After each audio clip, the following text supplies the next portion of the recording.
Hello and welcome. My name is TyrionLanstr.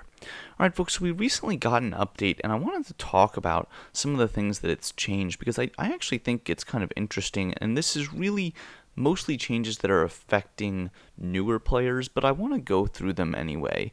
If you're new and you're just kind of trying to figure out what this means, or if you're someone that is just visiting this and you're thinking about joining the game, I really think that these changes are really going to help you out a lot, and they're doing a lot to try to help people acclimate into the game.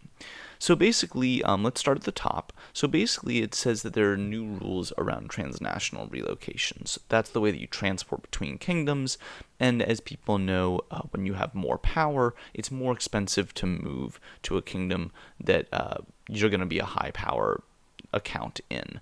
Basically, they don't want people that are really crazy strong to just go wherever they want, whenever they want, as that would make it pretty not fun for all non-max accounts.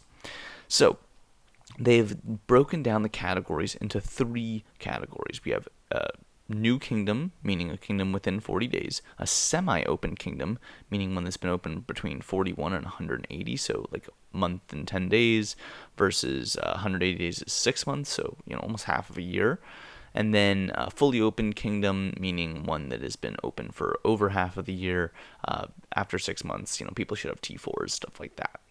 So what they're basically doing is that if you're in a new kingdom, you can go anywhere. But once you're in a semi-open kingdom, you can only travel to other semi-open kingdoms or fully open kingdoms. And then similarly, once you're in a fully open kingdom, you can only go to other fully open kingdoms. I think that this is a really sensible move. It means that when you're a strong account in a fully open kingdom, you can't just go to a new kingdom and run it. That's not fun. As you guys already know, the way the game has been going is that there's typically a bubble that lasts for about 30 days before it becomes open for people to come and invade. But in 30 days, no account is ever going to get up to the point that it can compete with some of the more stronger accounts that have been around for years.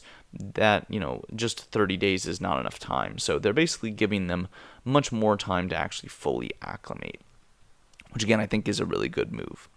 So the other thing they're doing is the cross-server events. Basically, instead of it taking just 60 days, it's going to unlock after 180 days. You can compete in Alliance Conquest and Siege of Winterfell.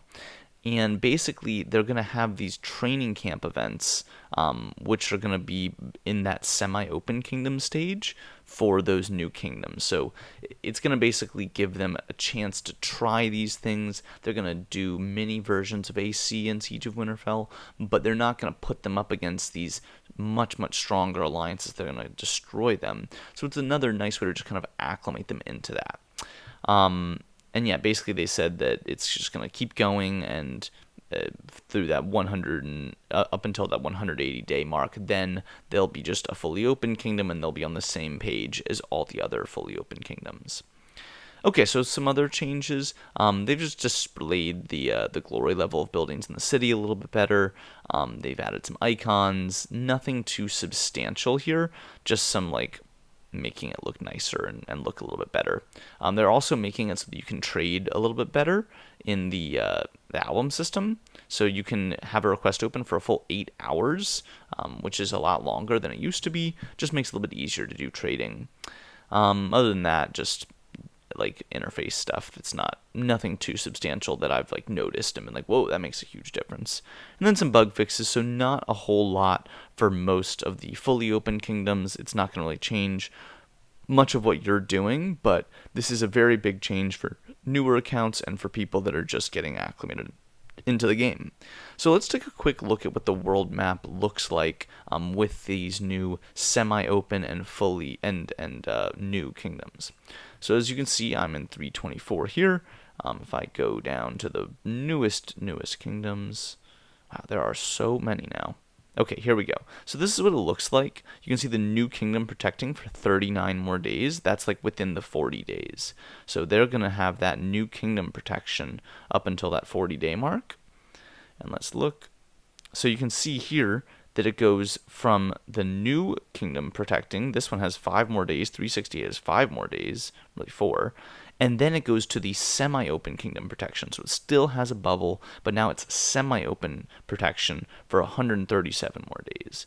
And as you can see, if we go all the way to the next kingdom that's going to be open soon, it's 348. They've got another 4 days before their semi-open kingdom protection goes away, and they become just like all the rest of us.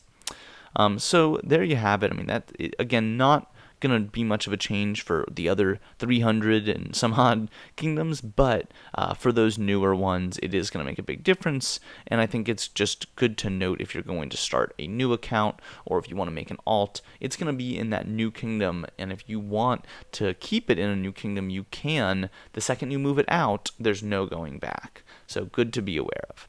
But hope you guys enjoyed this, hope you learned a thing or two, and until then, I'll see you next time. But my name is TyrionLanstr, so I'll see you then.